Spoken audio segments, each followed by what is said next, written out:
Kung hindi mo na itatanong, ang lolo ko ang pinakamagaling na albularyo sa antike. Kaya alam ko may something dito. Hindi ko lang mawari kung ano. May kakaibang bigat akong nararamdaman. Parang negative energy, masamang intensyon, at saka ang baho. Parang asupre na may halong nasusunog na balahibo ng hayop. Ate naman, natatakot na ako ha. Wala naman akong naaamoy na ganun eh. Hello, maligayang pagdating. Ano yun? Wala yon. Iniwan sa akin ni Mama ang talking doll. Nandoon yun sa sala. Tara. Hindi. Sa kanya ko naamoy ang sinasabi ko. Naalala ko, may ganito ng kasong niresolba noon ng lolo ko. Hindi talking doll yan. Manika may malaman. Tama. Yun nga. Iba't iba ang pangarap ng bawat tao.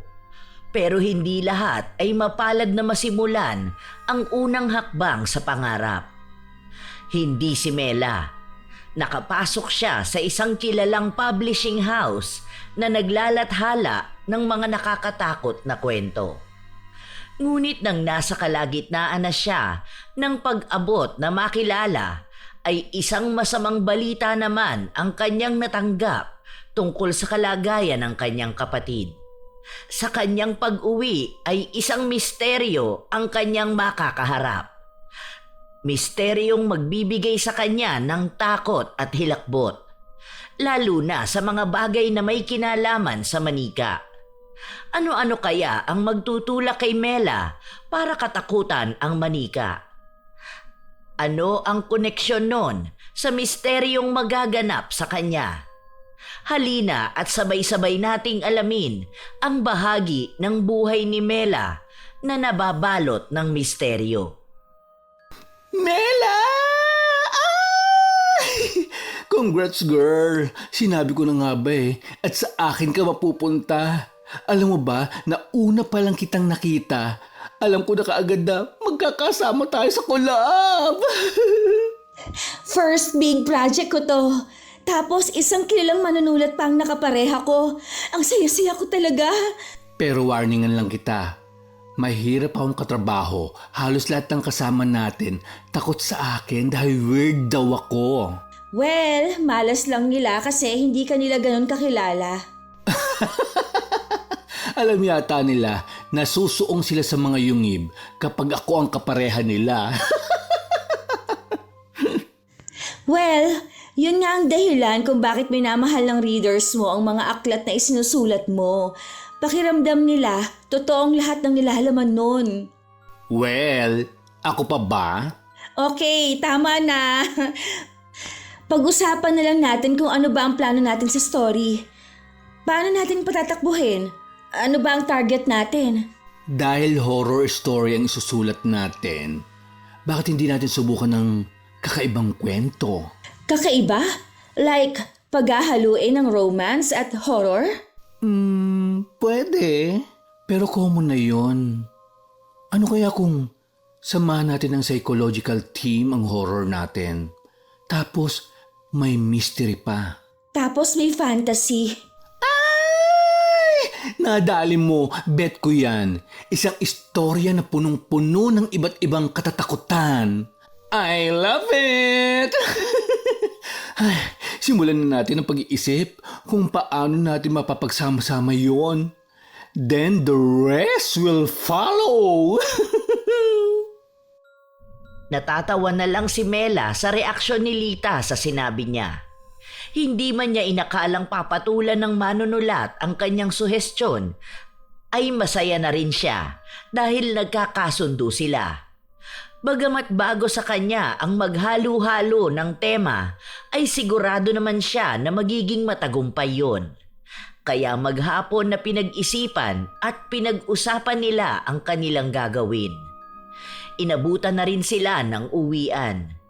Kaya kinabukasan na nila itinuloy ang pagpaplano. Kagabi, Naisip ko na haluan natin ng kaunting nakakatawang mga parte. Halimbawa, may isang tanga na karakter na lagi nalang palpak. O kaya, clumsy.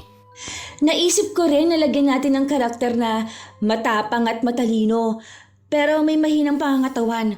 Tapos may isang bida-bida na laging nagmamagaling, pero palpak naman palagi. Tapos, ang setting sa kalagitnaan ng kagubatan kung saan gagawa ng research ang mga karakter natin. Tapos may isang bahay silang makikita ron na naging dahilan ng mga kakaibang misteryosong magaganap. Tapos, may isang karakter na magpapagulo palalo sa mga... Pasensya ka na, Adalita. Nakalimutan kong i-mute. Ayos lang. Nasaan na nga ba tayo? Sa karakter na magpapagulo. Ang mabuti pa, sagutin mo na yan. Baka mamaya mahalagang tawag pala. Pasensya ka na talaga. Hello, Ma? Nasa trabaho po ako ngayon. Tatawagan ko na lang po kayo mamayang break ko. Kailan ka ba kasi uuwi rito? Ilang buwan ka nang hindi dumadalaw Pasensya na po talaga. Nabigyan po kasi ako ng pagkakataon na makasamang isang magaling na manunulat sa librong ilalabas sa November. Kaya nakalimutan ko po na magsabi na baka pagka-release na po ng libro ako makauwi. Hindi pwede! Gusto kang makita ng kapatid mo! Natatakot ako na baka hindi mo na siya maabutang buhay kung ilang buwan pa bago mo siya puntahan. Ano po ang ibig ninyong sabihin? Kahapon ay isinugod namin ang iyong kapatid sa ospital. At sinabihan na kami ng doktor sa totoong lagay niya. Tinaningan na siya ng doktor. 1 linggo na lang ang pinakamatagal na itatagal niya. At mas lalong mapapadali yun dahil pilit siyang nagpalabas ng ospital kanina. Anak, umuwi ka na. Opo, Ma. Susubukan ko po magpaalam sa boss namin. Sige, anak. Hihintayin ka namin.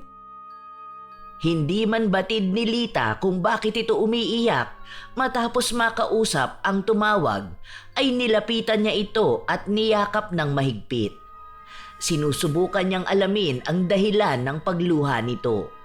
At hindi naman siya nabigo dahil sinabi ni Mela kung ano ang ibinalita ng kanyang ina. Nahabag naman siya, kaya nangako siya sa dalaga na tutulungan nito na makakuha kaagad ng emergency leave. Ay, girl! Huwag ka na mag-isip masyado dahil may dala akong magandang regalo sa'yo. Pasensya ka na po, Atalita. Unang proyekto ko to, tapos ganito pa ako. Ano ka ba? Lahat naman tayo dumadaan sa ganyan. Magkakaiba man, pero mabigat pa rin. By the way, ito na nga pala ang regalo ko. Atalita, paano? Ako pa ba? Ako yata ang kauna-unahang published author ng publication house natin. Saka, nangako ako sa'yo, di ba? Salamat po, Atalita. Ang swerte ko talaga na ikaw ang ipinareha sa akin ni boss. Naku naman, wala yun. Basta mangako ka lang sa akin na mag-iingat ka. Hindi pa natin natatapos ang kauna-unahang libro na pamamagatan nating Lila. Ay, gandang pakinggan. Pinagsamang pangalan natin. Sa tulong ni Lita, ay mabilis ngang pinirmahan ng kanilang boss ang kanyang emergency leave letter. Kaya naman pagka-uwi niya ng araw na yon, ay tinawagan niya kaagad ang kanyang ina para ipaalam dito ang kanyang pag-uwi. Nang sumapit ang 1:00 ng hating gabi, ay bumiyahe na rin siya pauwi ng Santa Cruz. Mahigit 11 oras din ang kanyang binyahe bago narating ang kanilang lugar. Kailangan pa niyang maglakad ng mahigit 10 minuto bago marating ang bahay. Habang naglalakad ay nasa lubong niya ang kanyang ama na si Alfred. Papa! Anak ko! Nako, bakit ngayon ka lang? Si Papa naman! Malayo po ang Maynila dito sa atin. Ay, oo nga po pala. Saan ka po pupunta? May pinabibili lang si mama mo sa bayan. Ay, ganun po ba? Hindi po ba pwedeng mamaya na lang? Para po sana sabay-sabay po tayo mananghalian. Na-miss ko po talaga kayo. Naku, ang panganay ko naglalambing. Sige na nga. Hindi naman siguro ako pagagalitan ng mama mo. Si Papa! Kala mo naman talaga nagagalit si Mama. Pa, alam mo naman po na wala sa bokabularyo ni Mama ang magalit. Nagbibiro lang ako, anak. Alam ko naman yun. Kaya nga si mama mo ang pinakasalan ko eh. Tara na nga. Paniguradong hinihintay ka na ng mama mo. Masayang naglakad ang mag-ama papunta sa lumang villa kung saan sila nakatira. Ilang sandali pa ay nasa harap na sila ng isang malaking lumang bahay. Minana pa ni Alfred ang villa na yon sa kanyang mga yumaong magulang. Wala yung pintura, pero gawa naman sa semento ang kalahati at kahoy naman ang ibang bahagi. Maihahalin tulad yon sa malalaking bahay noong panahon pa ng mga Kastila. Wala kahit isang nabago roon. Kung ano yon noong bata pa si Mela, ay ganun pa rin ang bahay hanggang ngayon. Anak ko! Paniguradong napagod ka sa biyahe. Tamang-tama, kakapainit ko lang ng sinigang. Nararamdaman ko kasing parating ka na. Sakto po pala ang dating ko. Oo, halika na. Dito na lang muna sa sala ang mga gamit mo, anak. Mamaya ako na iaakyat pagkakain natin. Sige po. Ma, si Chris? Maaga ko siyang pinakain. Kailangan kasi niyang uminom ng gamot eh. Kaya ayun, nakatulog na. Epekto yun ang iniinom niya.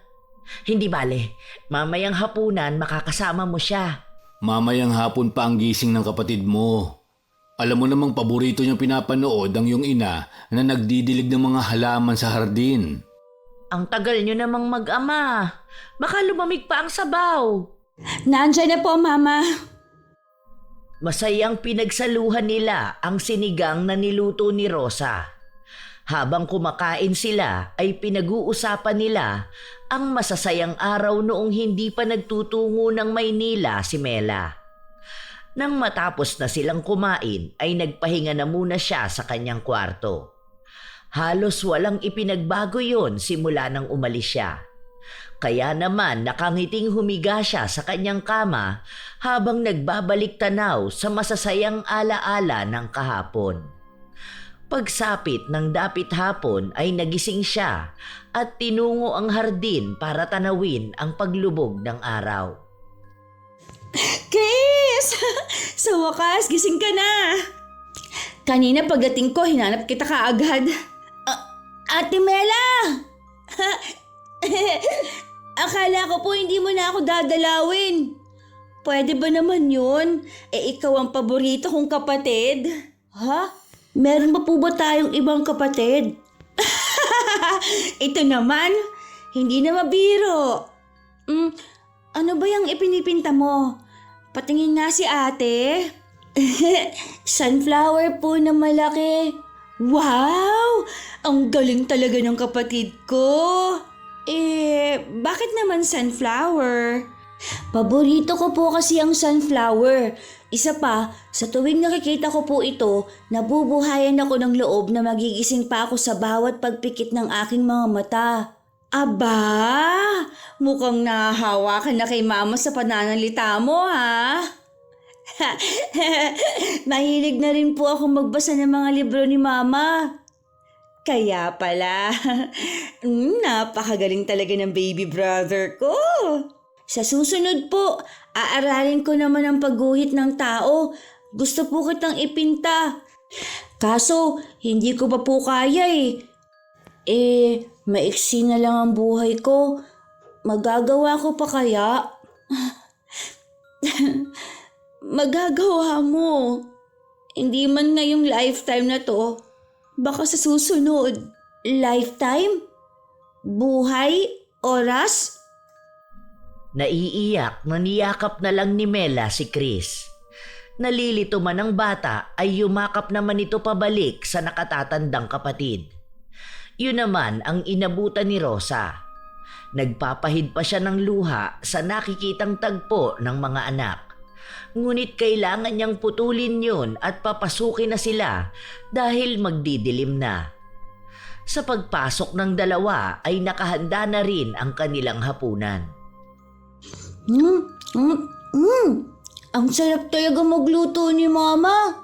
Siyempre naman, basta para sa mga mahal ko. Kumain ka ng marami. Pagkatapos ay inumin mo na yung gamot na ginawa ko, ha? Ma, herbal na naman po ba yung pinapainom mo kay Chris? Kailangan niya yan, anak. Para lumakas siya at makasama pa natin siya. Pero may gamot naman pong nireseta sa kanya ang doktor. Nako, hindi naman epektibo yung mga binibigay nila. Tingnan mo nga anong nangyari sa kapatid mo sa kakapainom nila ng kung ano-ano. Ma, cancer ang sakit ni Chris at hindi simpleng ubo at sipon. Ate, mas okay na rin po ito kaysa sa napakaraming gamot na pinapainom noon sa akin nila Mama at Papa. Pero... Kumain ka na lang ng kumain. Sige na, anak. Hindi na lang kumontra si Mela. Kaya nang matapos siyang kumain ay bumalik na lang siya sa kanyang silid at tinawagan si Lita para makakuha ng update. Gusto na rin sana niya na mailapat ang mga scene na naisip niya. Naku, nakalimutan kitang tawagan. Naglagalag kasi ako para makakuha ko ng inspirasyon. By the way, ano sa tingin mo kung i-connecta natin sa kulto ang story? pwede naman po. Isang kulto na gumagamit ng iba't ibang ordinaryong bagay na magdadala ng delubyo sa mga karakter. Tapos, hindi nila alam na isa pala sa kanila ang nag-set up noon para ialay sila. Bet! Ang karakter naman natin ay mayroong element ng mabait, weird, maarte, mayabang, lampa at maingay. Sino ang gagawin natin kasapi ng kulto? Hindi ko pa alam. Pero sa ngayon, makakapagsimula na tayo. Sige po, ako na lang ang gagawa ng chapter 1. Sige, send ko sa iyo ang nagawa kong preference para hindi tayo magkalituhan. Kung may babaguhin ka, update mo lang ako. Maghahanap na muna ako ng katatakutan bago ako pumunta dyan sa iyo. Pupunta ka dito? Oo! Mas masarap mag-collab kung magkasama tayo. Matapos ang kanilang pag-uusap, ay sinimulan ng gumawa ng draft ni Mela sa kanyang laptop. Sinabayan na rin niya ng pakikinig sa lumang radyo na bawat kwarto sa bahay ay mayroon. Naghanap lang siya ng magandang pakinggan na istasyon. Nang makahanap na, ay ipinagpatuloy niya ang naudlot na gagawin. Ilang sandali pa ay nakarinig siya ng 3 katok na sigurado siyang ang kanyang ina. Anak, dinalhan kita ng mainit na tsokolate. Alam kong na-miss mo ito. Salamat, Ma. Ubusin mo ito para mahimbing ang tulog mo mamaya. Ma, sa tagal ko sa Maynila, wala nang gumagawa sa akin ito. Kaya nakakatulog po ako kahit wala akong iniinom. Ewan ko ba kasi sa'yo? Mas pinili mo pang mapalayo sa amin. Ma naman! Nagbibiro lang ako. Alam ko namang pangarap mo ang makilala sa larangan ng pagsusulat at naniniwala akong matutupad mo yun. Ang swerte ko po talaga sa inyo. Oh, sige na. Baka naabalan na kita. Basta, ubusin mo ang dinala kong tsokolate. Yes, Mama. Nang makalabas na ang ina ni Mela, ay bumalik na siya sa kanyang ginagawa. Ilang oras din bago niya naalala ang dinalang tsokolate ng kanyang ina. Napangiwi pa siya nang mapagtantong nakalimutan niyang inumin yon nung mainit pa. Ngunit magkaganon pa man ay ininom niya pa rin yon ng diretso. Matapos inumin yon ay doon lang niya naramdaman ang antok. Kaya naman humiga na siya sa kanyang kama. Sa paglapat ng kanyang katawan sa higaan ay kaagad siyang nakatulog. Sa 1 linggong pananatili niya roon ay laging ganon ang routine nila sa bahay. Good morning, Ma! Good morning, anak. Ipinagtabi kita ng almusal. Kumain ka na muna. Babalikan ko lang ang kapatid mo sa hardin para mainom na niya ito. Sige po, kakain lang ako at lalabasin ko po si Chris. Sige anak, bantayan mo na lang siya para matapos ko ang paglilinis ng bahay. Sige po, Ma. Hugasan mo na lang ang pagkakainan mo. Opo, Ma. Ako na po ang bahala. Matapos sabihin yun ay doon lang lumabas si Rosa. Nang maiwan si Mela ay kumain na siya. Nang matapos ay hinugasan na niya ang mga hugasin. Nagpupunas na siya ng kanyang mga kamay nang makarinig siya ng mahinang tunog ng pagkabasag. Kaya naman, nagmamadaling tinungo niya ang kanyang ina at kapatid. Doon ay inabutan niyang dinadampot ng kanyang ina ang mga piraso ng nabasag na baso. Ma, ako na po yan. Hindi na anak, ako nang bahala. Bantayan mo na lang ang kapatid mo. Maglilinis na rin ako ng kwarto niya para maipasok mo na siya mamaya. Sige po, Ma. Nasugatan ka ba? Hindi po. Ano ba ang nangyari? Ate, maniniwala ka ba sa akin? Siyempre naman. Bakit? Ano ba yun? Wala ka bang napapansin kila Mama at Papa? Wala naman. Bakit ba? Ikaw ba? May napapansin? Parang hindi na sila ang tunay nating mga magulang. Ano bang sinasabi mo? Nagbago sila. Hindi mo po ba talaga napapansin? O wala talaga akong napapansin na kakaiba? Well, may pagka-weird na inaasa ni Mama ang sakit mo sa herbal na gamot. Tapos, madalas na madaling araw na bumabalik si Papa na dati naman hindi. Bukod po ron.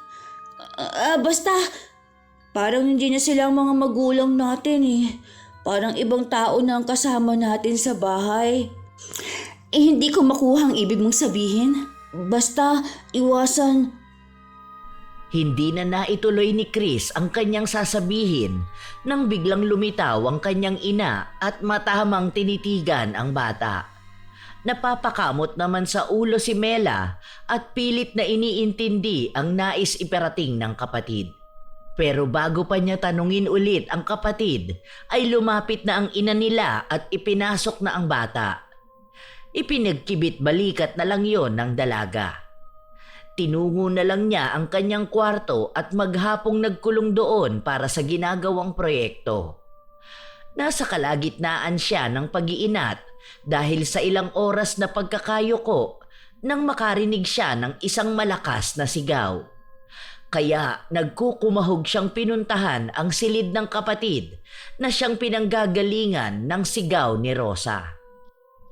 Ah! Hindi! Chris!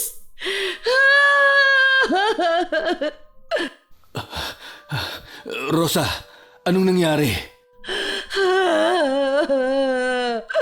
Ang anak natin! Wala na ang anak natin! Ano? Paanong nangyari yun? Ginawa naman natin ang sinabi ni Pinuno ah. Ma? Pa? Ano nangyari kay Chris?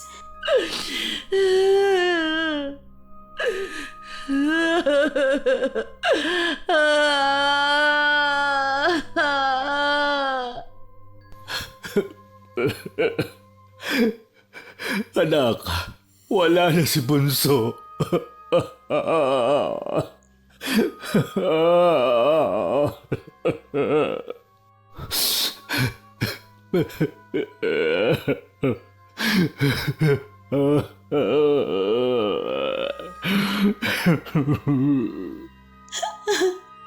Pagod na po siguro siya pa. Nagpahinga nga ang kapatid ko. Hindi! Hindi maaari! Hindi ako papayag!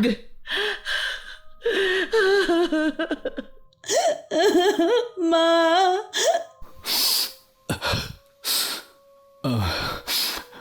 Ako nang bahala sa mama mo at kapatid mo. Aasikasuhin ko na ang lahat. Maghanda ka na lang para sa pagbabalik namin mamaya.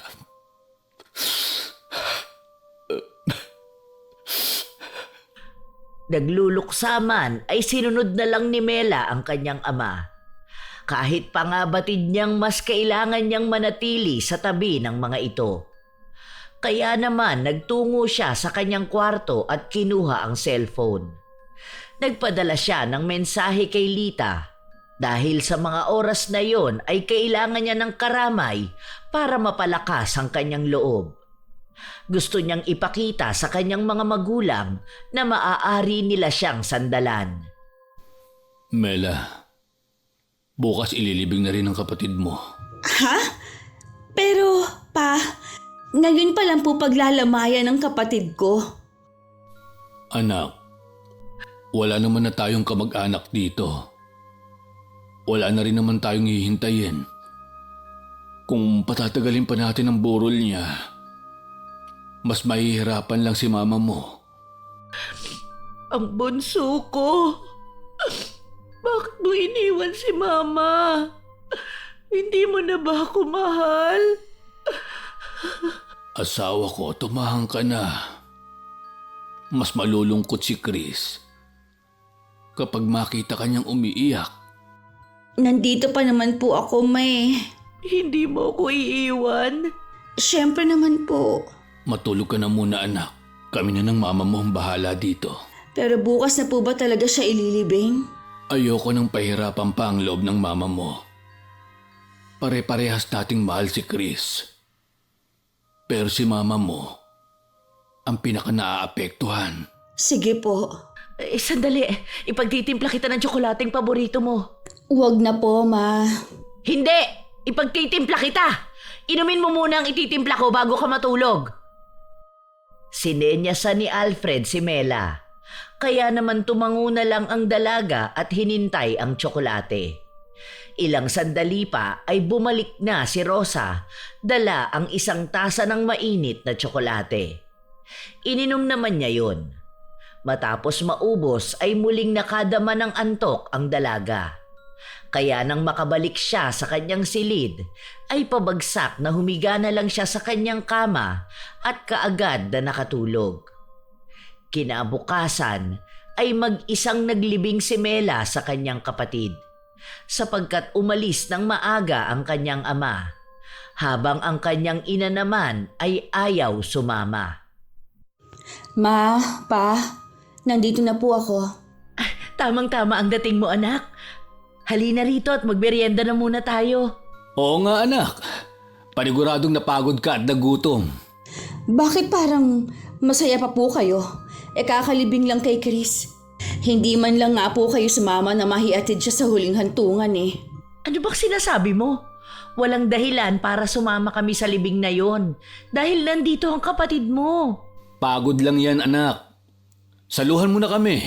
Kanina ka pa nga hinihintay ng kapatid mo eh. Tingnan mo. Nagulantang si Mela nang biglang iharap ng kanyang ina ang isang malaking manika na kahawig ng kanyang kapatid. Pero mas nagulat siya nang bigla na lang itong ngumiti sa kanya. Anak, anong nangyayari sa'yo? Yung manika, ngumiti. Ikaw talaga, masyado kang palabiro. Hindi naman manika ang kapatid mo eh. Tama ang mama mo. Pero manika naman talaga yan. Malakas na hinampas ni Alfred ang lamesang kahoy. Kaya naman lumikha yon ng malakas na tunog. Nagulat ang dalaga sa inasta ng kanyang ama. Sa buong buhay niya ay hindi kailanman ito nagalit sa kanilang magkapatid.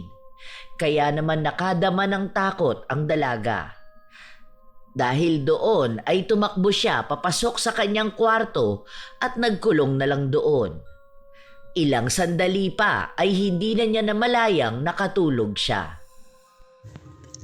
Ate! Ate Mela! Chris! Totoo ba to? Ate, tulungan mo ako. Anong tulong? Ayoko na dito. Natatakot ako. Ate, pakiusap.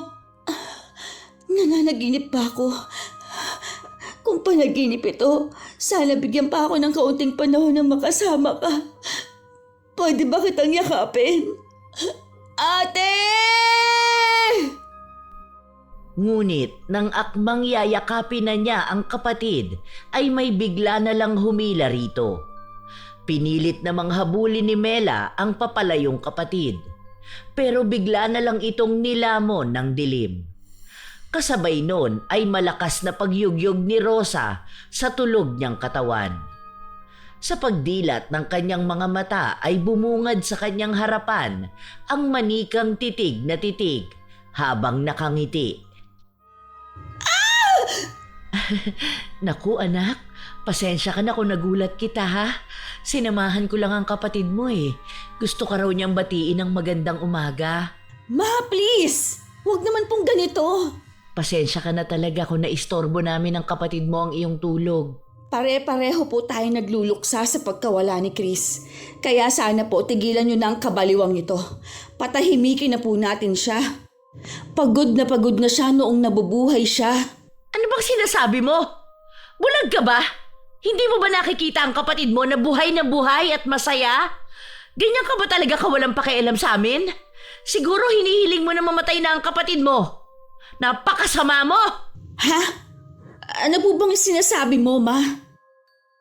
Pero hindi sumagot si Rosa. Dinampot lang nito ang manika at inilagay sa wheelchair. Pagkatapos ay pabalibag na isinara ang pinto ng kwarto ni Mela. Napahilamos na lang sa kanyang mukha ang dalaga. Hindi na niya maintindihan ang mga ikinikilos ng kanyang ina. At ayaw din tanggapin ng kanyang puso at isipan na maaaring nawawala na nga ito sa sarili dahil sa pagkamatay ng kanyang nakababatang kapatid.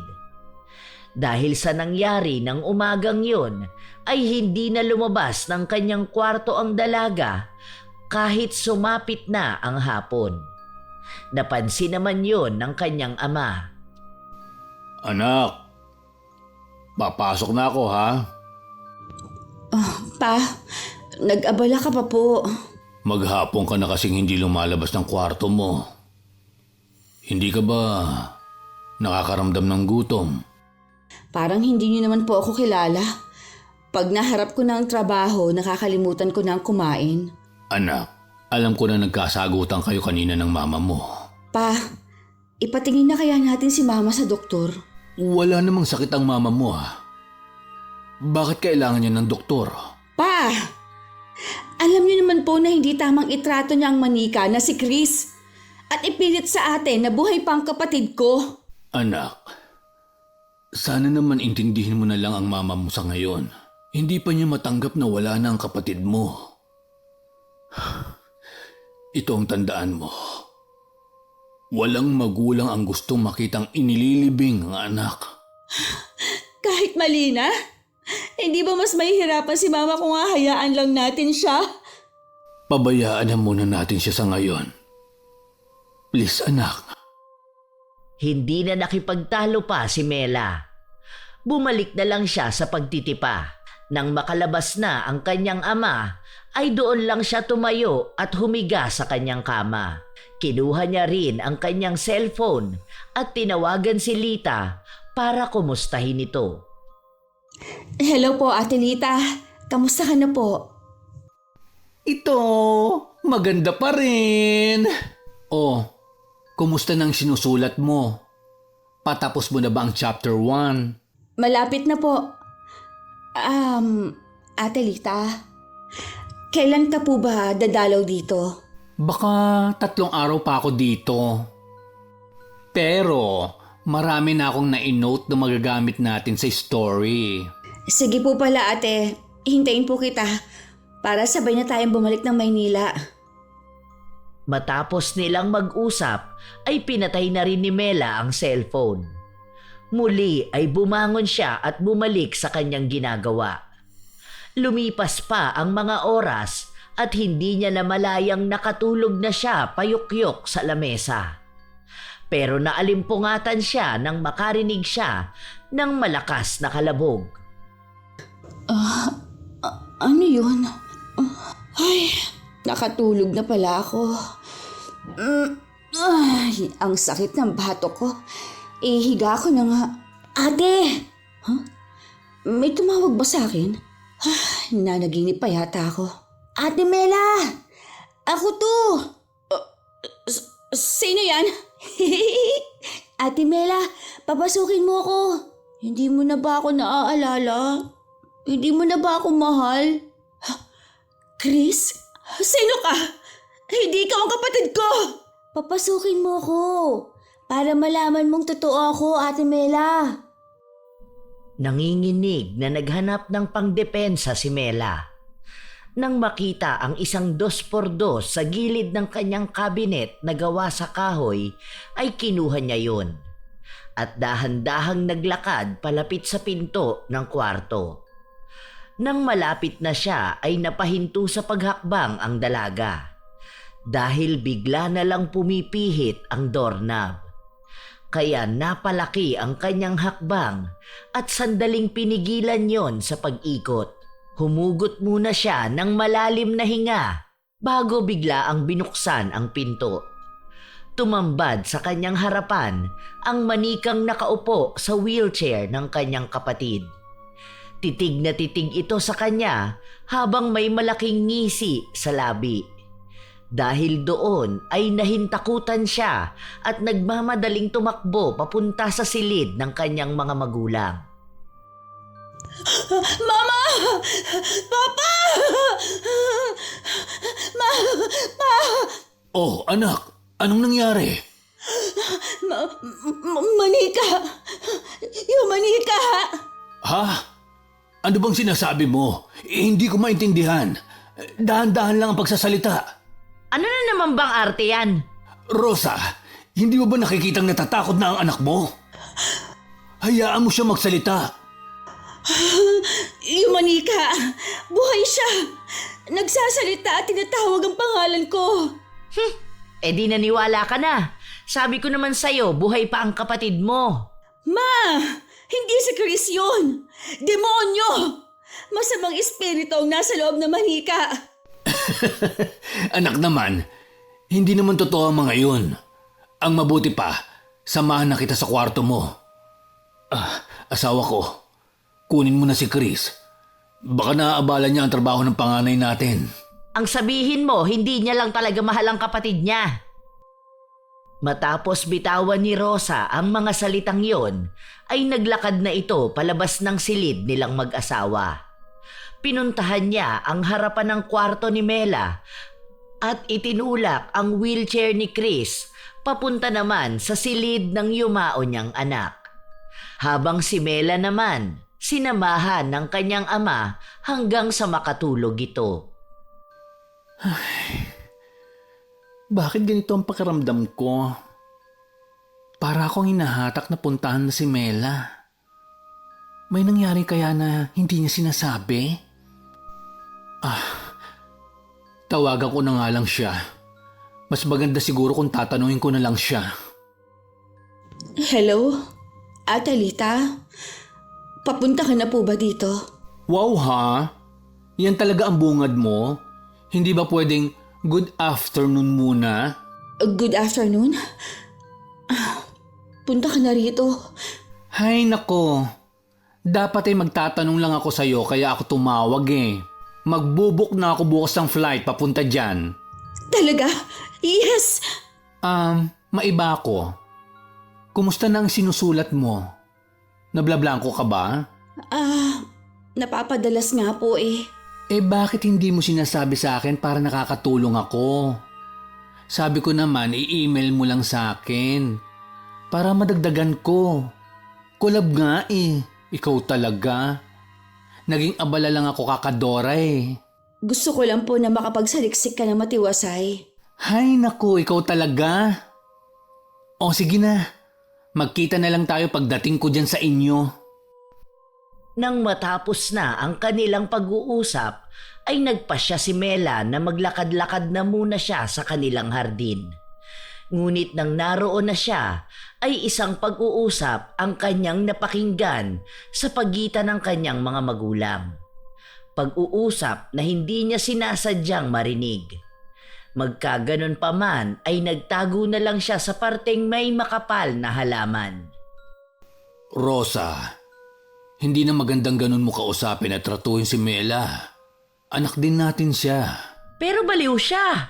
Sinasabi niya na patay na si Chris. Wala siyang alam sa nangyayari kaya nahihirapan siyang intindihin. Isa pa, ikaw ang ina. Dapat ikaw ang umiintindi. Oo nga pala, ubos na ang gamot. Kailangan mo nang bumalik sa bundok. Damihan mo na yung kukunin mo. Hindi ka ba sasama? Matagal ka nang hindi nagtutungo ron. Ay paano si Chris? Iwan na lang natin kay Mela. Bilinan na lang natin siya na maghapong ilagay niya lang sa sala. Sige na nga, may magagawa pa ba ako? Pumasok na nga lang tayo. Paniguradong pagod na si Chris sa mga bulaklak. Hinintay muna ni Mela na pumasok na ang kanyang mga magulang bago siya lumabas sa kanyang pinagtataguan. Tinungo niya ang kanilang likod bahay at doon pumasok para hindi siya mahalata ng mga ito na galing din siya sa labas. Nang makapasok na ay umakyat na siya sa kanyang silid. Lumipas pa ang 2 araw at sumapit na nga ang araw ng pag-alis ng kanyang ina at ama. O anak, ikaw na muna ang bahala rito ha. Ang mga biling ko sa'yo. Opo. Babalik din po ba kayo kaagad? Hindi, baka bukas na kami makabalik. Pakainin mo ang kapatid mo. Pagkatapos, iharap mo siya sa TV. Huwag mo rin kalilimutang painumin siya ng gamot. Naituro ko naman na sa'yo kung saan nakalagay. Pakakainin? Seryoso po ba kayo? Anong balak mo? Gugutumin mo ang kapatid mo? Ma, manika lang yan. Hindi niya kailangan kumain. Tama na anak. Basta wag mo siyang aalisin sa harap ng TV. Kung hindi mo siya madadala sa kwarto niya o sa hardin. Nagkakaintindihan ba tayo? May magagawa pa po ba ako? Hinalikan ni Alfred ang kanyang panganay na anak sa noo bago ito lumabas kasama ang ina ng dalaga. Sa pagsara ng front door ay bigla na lang siyang nakaramdam ng malamig na hangin na nanggagaling sa sala kung nasaan ang manika. Lalapitan niya sana yon nang bigla na namang magsalita ito. Nagulat man ay nabawasan na ng bahagya ang kanyang takot dito sapagkat ipinaliwanag ng kanyang ama na isang program talking doll ang manika. Nang araw ding yon ay dumating si Lita. Ano ba naman yan? Bakit hanggang dito lang ako hinatid ng tricycle? Tapos ang tanungin ko kung saan ang pinakita kong address, diretso lang daw. Mukhang papunta na to sa kuta ng mga aswang. Nagtataasan ng mga puno at talahib. Ate Lita, malapit ka na po ba? Hay nako, yung mga tricycle driver nyo dito, hindi man lang ako hinatid sa mismong harap ng bahay nyo. Nasa bungad ka na ng talahiban? Wow ha? Pakiramdam ko tuloy iaalay mo ako, kaya mo ako pinapunta dito. Mukhang magandang lagyan natin ang story natin ng ganyan. Oo nga no. So, saan ba ang mansyon nyo? Para madugtungan na natin ang kwento. Dire-diretso lang po kayo. Paglagpas sa talahiban, bakuran na po namin. Sigurado ka? Parang napakahaba nito eh. Ate Lita, magtiwala ka lang po. Sige na nga. See you later.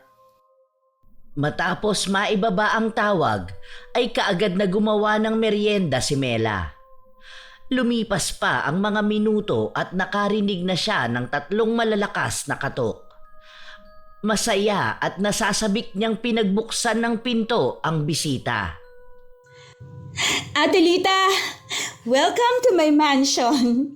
Ay nako, nakakalokang pagpunta dito sa inyo.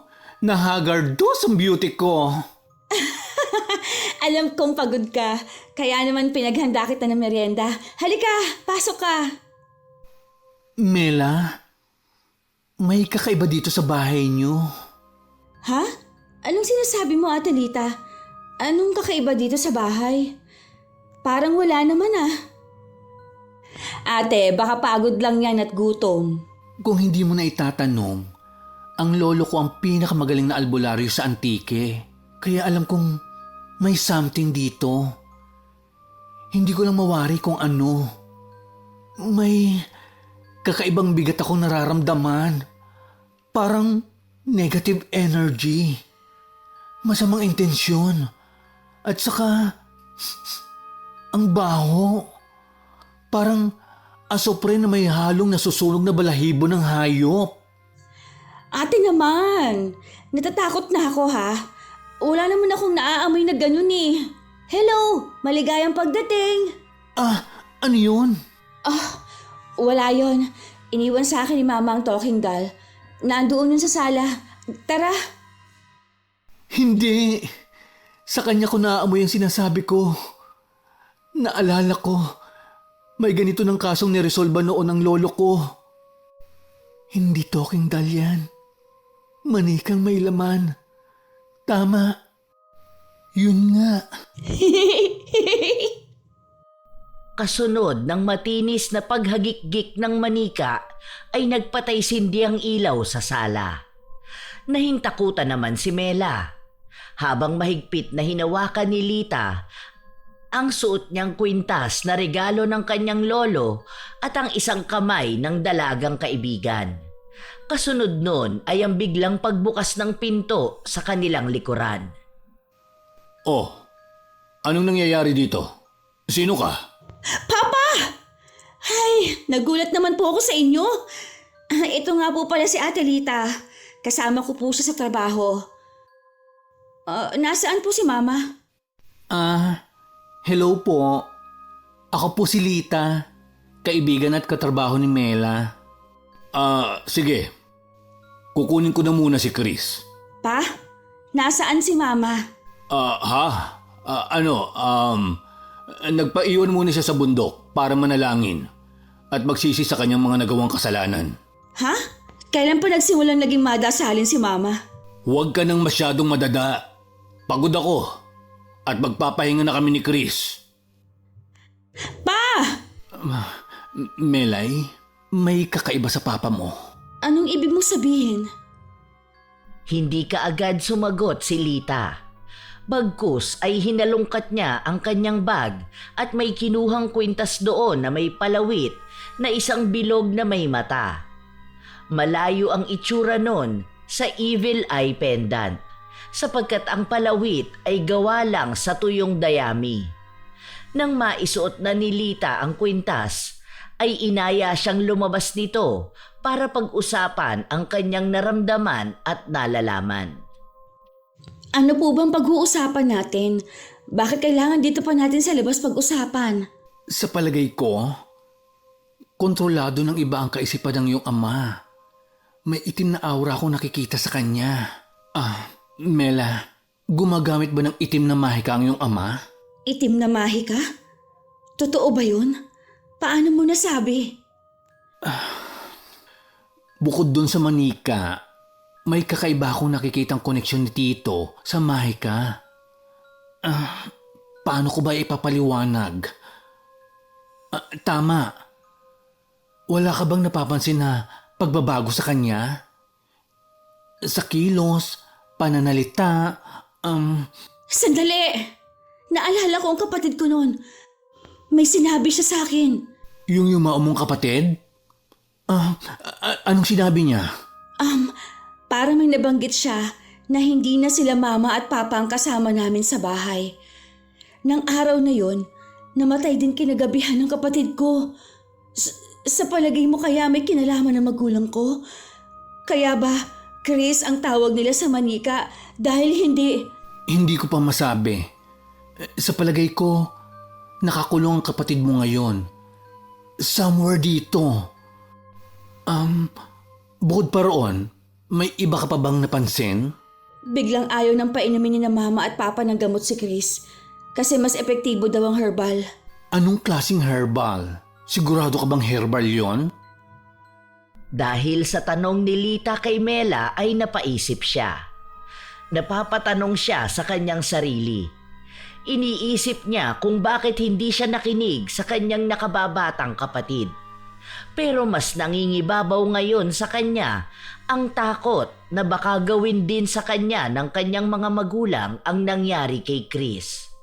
Ngunit nabuhayan siya ng loob nang sinabi ng kaibigan na may plano ito para tuluyang mapalaya ang kanyang kapatid na sa palagay nila ay nakakulong sa manika kasama ang espiritu na ginagamit ng kanyang mga magulang. Kinabukasan, isinagawa nila yon. Oh, kayo na muna ang bahala dito ha. Susunduin ko lang si Rosa. Mela anak, iniwan ko ang kapatid mo sa kwarto niya. Kunin mo na lang siya mamaya at ilabas mo sa hardin. Sige po. Sige na. Aalis na muna ako. It's showtime.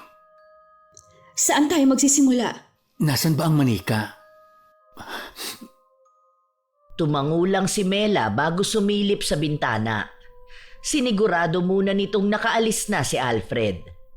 Nang hindi na niya matanaw ang ama, ay sa kanila dali-daling tinungo ang silid ni Chris.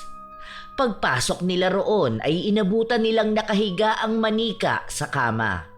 Pero hindi yon pinansin ni Mela. Bagkus ay nagsimula siyang maghanap ng kakaibang bagay sa kwarto. Habang si Lita naman ay napako ang mga mata sa kamang kinahihigaan ng manika. Ate Lita, ano ba talagang hinahanap natin? Parang wala namang kakaiba dito sa silid ni Chris eh. Mela, halika dito. Bakit? May nakita ka na? Parang may nararamdaman akong kilabot dito sa bandang kama. Ha? Sigurado ka? Sandali. Titingnan ko ang ilalim ng kama. Sa pagluhod at yuko ni Mela para makita ang ilalim ng lumang kama, ay nakita niya ang isang baul na may katamtamang laki. Nangunot ang kanyang noo, sapagkat hindi niya alam na may ganun palang bagay sa kanilang bahay. Kaya naman, nagpasya siyang hilahin yon.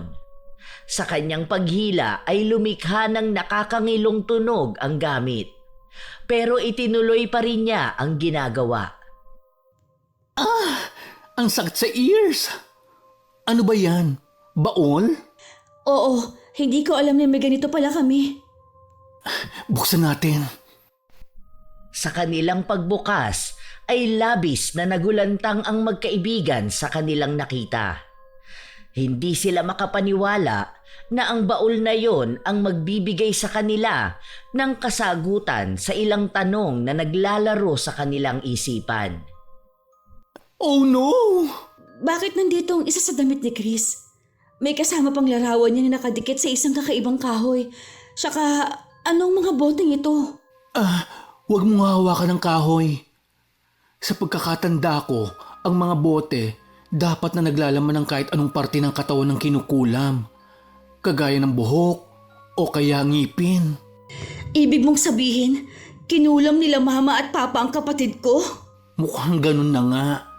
Isang uri ng kulam kung saan ikukulong nila ang kaluluwa ng yumao sa isang bagay kasama ang isang espiritong kanilang kinontrata. Sa palagay ko, hindi ka rin ligtas. Anong ibig mong sabihin? Dahil para maisakatuparan ang paraang pagkukulong ng kaluluwa sa isang bagay, kailang hindi mamatay ng natural ang kinukulam. Dapat ialay sila sa itim na espiritu. Hindi! Hindi magagawa ng magulang ko yon. Mahal nila kami ng kapatid ko. Wala namang magulang ang hindi nagmamahal sa anak eh. Pero ibang level to. Ano gagawin natin? Nasa ganoong pag-uusap sila nang makarinig sila ng malakas na kalabog. Pagtingin nila sa pinanggagalingan nun ay nakita nila ang manika na nakatingin ng masama sa kanilang dalawa.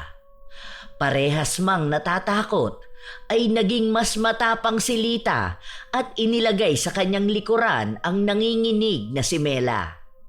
Pero pareha silang napaatras nang bigla na lang tumayo ang manika at dahan-dahang naglakad palapit sa kanila. Huwag kang lalapit. Hanggang diyan ka lang. Bakit parang takot na takot kayo sa akin? Bata lang naman ako. Huwag ka na magpanggap. Ate Mela, hindi mo na po ba ako naaalala? Mahal mo ko, di ba? Sabihin mo, mahal mo ako! Tumahimik ka! Hindi ikaw ang kapatid ko! Ako! Ako si Chris! Kasunod ng sigaw na yon ng manika ay humangin ng napakalakas sa loob ng silid. Halos lahat ng mga gamit sa kwarto ay naglutangan at mabilis na tinutumpok ang kinalalagyan ng magkaibigan. Mabilis namang umilag ang dalawa at naghanap ng pananggalang. Yun naman ang inabutan ng mga magulang ni Mela na nagkasalubong na pala sa daan kaya nakabalik ka agad. Chris! Anak ko! Huwag ka nang magalit! Nandito na si Mama! Ma, hindi si Chris yan! Tumigil ka na. Nauubos na ang pasensya ko sa'yo. Ako! Ako pa talaga! Sino ba sa atin ang gumagawa ng masama? Di ba kayo ni Mama? Kayo ang masama at hindi ako! Mela, Hindi, Atalita. Huwag mo akong pigilan. Mas mabuting alam nila na alam ko na ang ginawa nila. Paano yung nagawang patayin ng kapatid ko? paano mo nalaman? Pa, sagutin mo ang tanong ko! Hindi mo naiintindihan. Paano ko maiintindihan? Sinong baliw ang makakaintindi sa pagpatay sa sarili niyang anak para lang maisagawa ang isang imposibleng bagay? Mahal na mahal namin kayo. Kaya namin ginagawa ito. Sa ganoong paraan lang mabubuhay ng payapa ang kapatid mo. Walang sakit. Walang hirap. Totoo nga na inialay ninyo ang kapatid ko sa demonyo. At saan mo naman nakuha ang ideyang inalay namin siya sa demonyo? Diyan sa kaibigan mong apo ng pipitsuging albularyo? Mabuti na lang pala at nakilala ka ng bantay na espiritu ni Chris. Kung hindi hindi ko pa malalaman na nilalason mo ang utak ng anak ko. Hindi po totoo yan. Tinutulungan ko lang po si Mela. At wala akong masamang intensyon. Tumigil ka na, Ma! Nababaliw na kayo ni Papa. Hindi na ninyo alam ang tama sa mali. Hindi ba kayo natatakot sa Diyos sa pagpatay sa kapatid ko? Paano nyo nagawa yun? Siguro nilalason nyo na siya. Kaya niya itinapon noon ng gamot na juice na ipinapainom mo. Isang malakas na sampal ang dumapo sa mukha ni Mela. Mabilis namang nakalapit si Alfred at inawat ang asawa nang akmang sasampaling muli ang dalaga. Habang si Lita naman ay palihim na umuusal ng isang dasal na natutunan niya sa kanyang lolo. Dasal pang pakalma lang yun. Ngunit bigla na lang nangisay sa sahig sina Rosa at Alfred. Ilang sandali pa ay sabay na bumagsak sa sahig ang katawan ng mag-asawa na wala ng malay. Dalian mo. Itali natin sila. Tatawagan ko ang lolo ko at hihingi tayo ng tulong sa kanya. Sige. Ayan, tapos na. Ngayon naman tatawagan ko na si lolo. Ikaw naman, kunin mo yung manika. Dahil kakailanganin din nating maitali yun para mapakawalan natin ang kaluluwa ng kapatid mo. Sige po. Maraming salamat, Ate Lita. Yun nga ang kanilang ginawa. Sa tulong ng lolo ni Lita ay nagsagawa sila ng ritual para mapalaya ang kaluluwa ni Chris na hawak ng itim na espiritu sa loob ng manika. Habang ang magulang naman ni Mela ay tuluyan ng nawala sa kanilang tamang pag-iisip. Dahil sa nangyaring yon, ay nagpasya ang dalaga na ilagay sa isang mental institution ng kanyang mga magulang bago bumalik sa Maynila.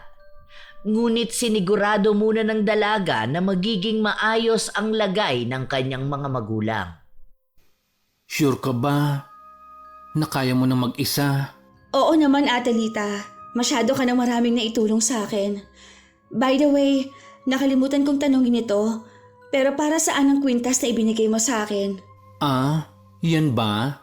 Protection yan laban sa itim na mahika. Natatakot kasi ako na baka mamaya biglang lumipat ang masamang espiritu sa katawan mo. Ah, mabuti na lang pala at hindi ko tinatanggal. Sige, pasok na muna ako. Hintayin mo na lang ako dito sa labas. Tumangulang si Lita bilang sagot kay Mela. Naging hudyat naman yon para lumakad na ang dalaga papasok sa ospital na pinaglagakan niya sa kanyang mga magulang. Ma, Pa, magpagaling po kayo ha. Baka isang beses sa isang buwan ko na lang po kayo madalaw. Kailangan ko pong magsumikap. Huwag po kayo mag-alala dahil hindi ko po kayo pababayaan dito. Ah! Demonyo! Demonyo ka! Oo, tama. Ikaw ang bumubulong sa akin para ialay ko si Chris. Sabi mo bubuhayin mo siya. Sabi mo makakasama na namin siya ulit. Sinungaling ka! Ma, masaya niya si Chris kung nasaan man siya. Basta magpagaling na lang po kayo dito. Sino ka? Kilala ka ba namin? Anong ginagawa mo dito sa bahay? Kaibigan ka ba ni Mela? Hindi na nagsalita pa si Mela. Umiyak lang siya ng umiyak dahil sa awa sa kanyang mga magulang.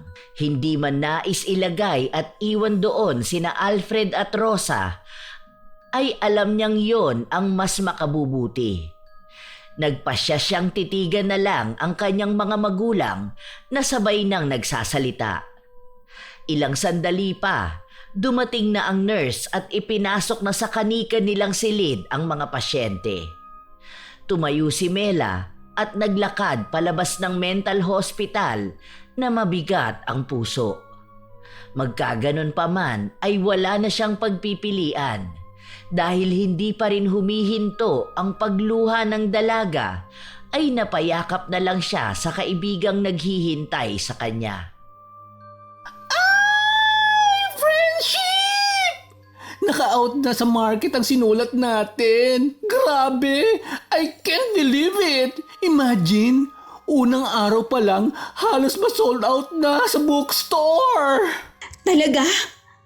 Ay, ilang buwan din nating nilamayan ng The Camp and mukhang worth it siya.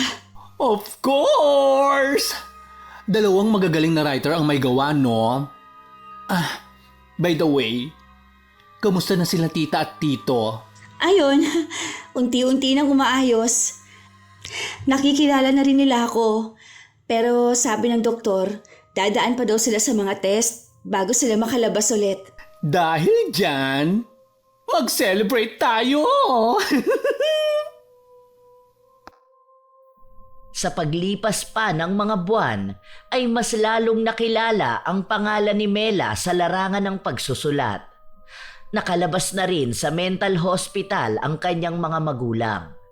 Sa ngayon ay masaya at payapa nang nakabalik ang mga ito sa kanilang lumang villa. Habang si Lita naman ay laging kinukulit si Mela na sumama sa kanya sa mga adventure niya.